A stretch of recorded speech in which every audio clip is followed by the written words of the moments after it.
নমস্কার। আজ আপনাদের সাথে শেয়ার করব আমার দাদার হাতের বানানো চিকেনের রেসিপি, বাঙালি স্টাইলের।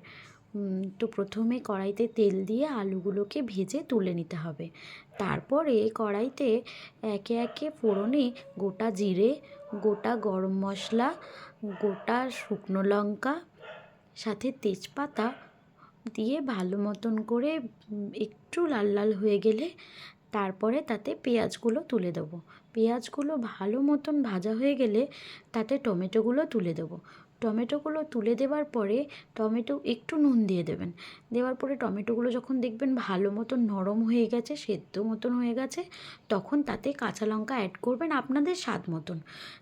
যেহেতু আমাদের এখানে 1.5 কেজির বেশি মাংস ছিল, তাই এখানে 2.5 চামচ মতন আদা বাটা দেওয়া হয়েছে। দিয়ে আদা বাটা দিয়ে ভালো মতন কষিয়ে নেবেন। তারপরে তার 1 চামচ বেশি, মানে ওই 3.5 চামচ মতন রসুন বাটা দেবেন। দিয়ে মিক্সি ধোয়া জলটা দিয়ে ভালো করে কষাতে থাকবেন।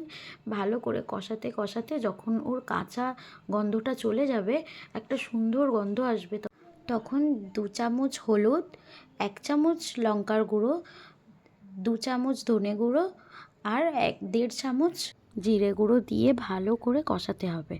যতক্ষণ না তেল ছেড়ে আসে মশলা থেকে ততক্ষণ কষাবেন।